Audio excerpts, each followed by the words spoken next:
hari umunsi umwe dutegereje kandi uwo munsi uri hafi hari igihe tuzirirwa mu isi nyamara ntituyiraremo cyangwa se turaremo.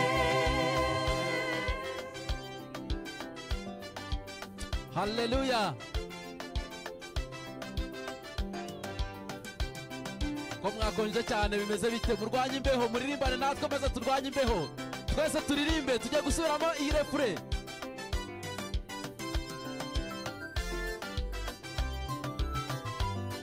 Twese turirimbe.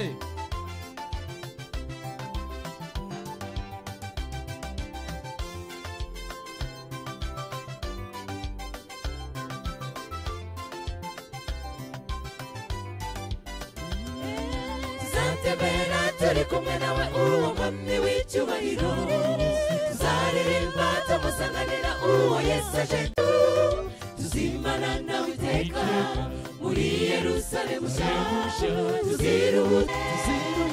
tuziruhutsa duti amen tuziruhutsa duti amen.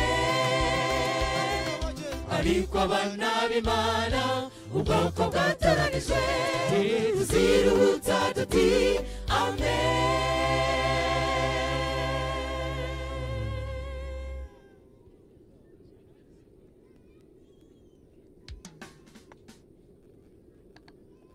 Mwese muti abataje umunsi bacitswe baravuga ngo utinda iyo udakenewe ugakererwa aho bagukeneye, utinda aho batagukeneye ugakererwa aho bagukeneye.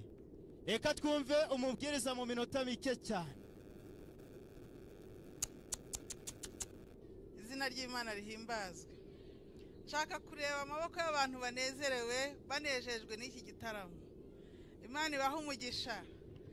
Nagira ngo mbabwire ko igitaramo tuzagirira mu ijuru, indirimbo nizo zizasoza umurimo turi gukora muri iki gihe, nizo zizasoza urugendo tuzaba turimo. Abatarize kunezezwa n'indirimbo no kuririmbira Imana muri ubu buzima bwa none no mu ijuru